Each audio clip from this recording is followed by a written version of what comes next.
You're brand new to Battletech. You've picked up the game of Armored Combat. You've got a couple of Lance packs. And somehow, the amazing Battletech community here on YouTube, you've made it to my channel. You've made it to this vlog. The first question that we're going to approach: what is that most important, that single most important thing, that first thing with Battletech, if you can master, if you can understand, if you can use tactically, it will increase your win rate.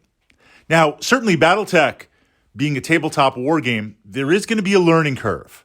You're going to have to play a couple of battles, run a couple of lances, win some games, lose some games, and over time you'll be able to not only put together tactics, but develop what I call your player personality.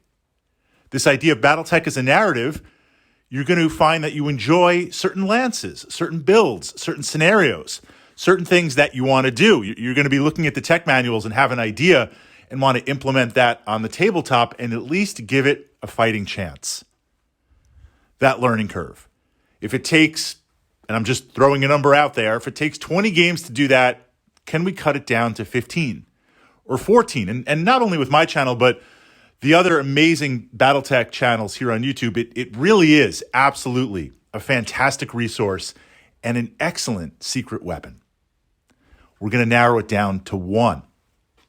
Now, before that, one last piece of framework that's important. Memorizing the rules is not necessary, is not needed. I find the best way to learn the rules, and yes, Battletech is a little bit complex.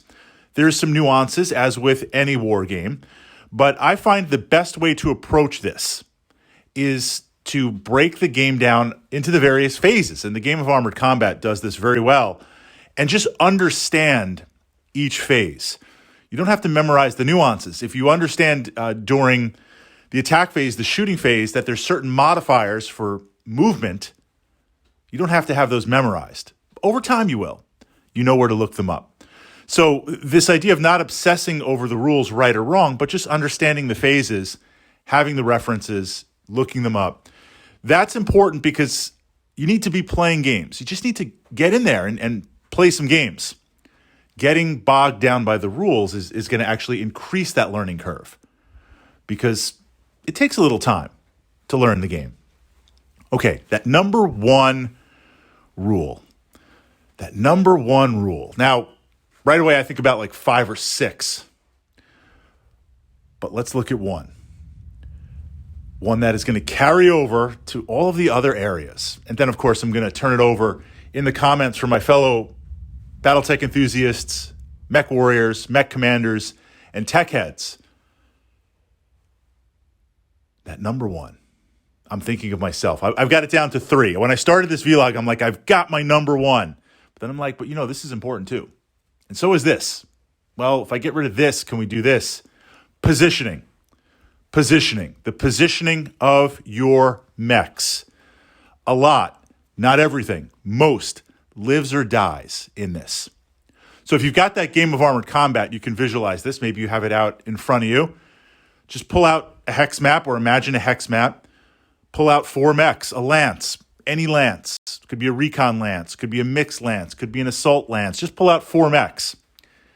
If you put them 1 to 2 hexes next to each other, kind of in a somewhat line, this grouping, everything about these mechs overlaps, which means if you've got your 4 mechs sort of in a row, 1 or 2 hexes apart, and there's another mech, say 7 hexes in front, an opposing mech, an enemy mech. The overlap here is whatever weapons are in range, autocannons, missiles, lasers, multiple mechs, your entire lance is in range. Coordinating everything, working together as a lance, sticking together. Do not isolate your mechs. Do not pull your mechs off. Or if you do, there has to be a really, really solid reason, or hopefully it's not a trap, an opening that you see where you're like, okay, I know Fritz said don't pull the Jenner off, keep it with the lance.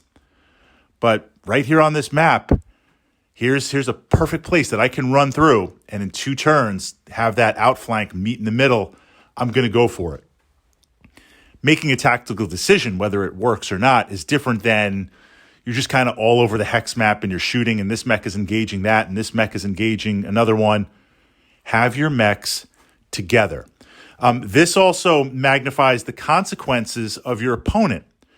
So if I have, I have an archer that just came to mind. If I have an archer and I'm going to shoot long-range missiles at one of your mechs, if they are grouped together, 1 or 2 hexes apart, working with each other as a lance, then if any of those other mechs have LRM packs or PPCs, something that can reach my archer is going to pay the price. I'm not just getting free shots on you. It's not like you've just got one mech isolated out there hanging off to the side and I'm going to blast it with some long-range missile 20 packs.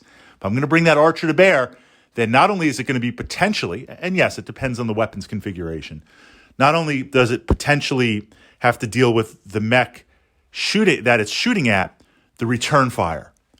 Keeping your mechs together to support each other, to work with each other. And it's not just in the this combat. You take some hits, you take some damage, left torso opens up, goes to internal. You take that first shot. We're now into internals. There's ammo in there. There's something that's going to explode. You take an engine hit, take a sensor hit. Mech is 2 internal points away and somehow hasn't taken any criticals from getting its leg blown off. You need to retreat with that mech. You need to at least pull it back so it's safe, so you keep it alive, you don't lose initiative. If it's floating out there, if it's isolated, if it's not part of a lance, literally working with a lance 2, 3, 4 hexes away, then when you pull back, your opponent's just going to follow. Where if you have your lance working together in a group, that one mech can start to pull back, the other lance members can surge forward, at least try to block it, or at least make your opponent pay the price. If I can isolate mechs, if I can break your lance, if I can force them apart, then I can start isolating mechs one by one. And in Battletech, initiative is important. I know I'm getting into number 2, but initiative is very important. The last thing you want me to do is if it's lance to lance and I can isolate one of your mechs because you didn't keep it together as a group and I destroy that mech, you're down 1 initiative. You're down an initiative point. That's going to cascade. That's going to make things harder and harder and harder. So working together. Okay, beyond that, there's a lot of other tactics. Just play some games, watch some battle reports, watch some videos, listen to some vlogs, check out some forums, and gradually over time, like any war game or any other thing that you are committing to mastering, it's all going to kind of pull together. So now I'm going to turn it over to the comments. If I had to narrow it down to one thing, I went in here with one thing, then I came up with 3, then 4, then 2, and I narrowed it down to 1. One thing in the comments, a brand new player. They've got that game of Armored Combat open. They're starting to be seduced by the plastic mechs in there. They've got 2 or 3 lance packs, and now they're thinking, okay, I'm reading through the rules. What would be that one tabletop tactica that's going to help me in the game?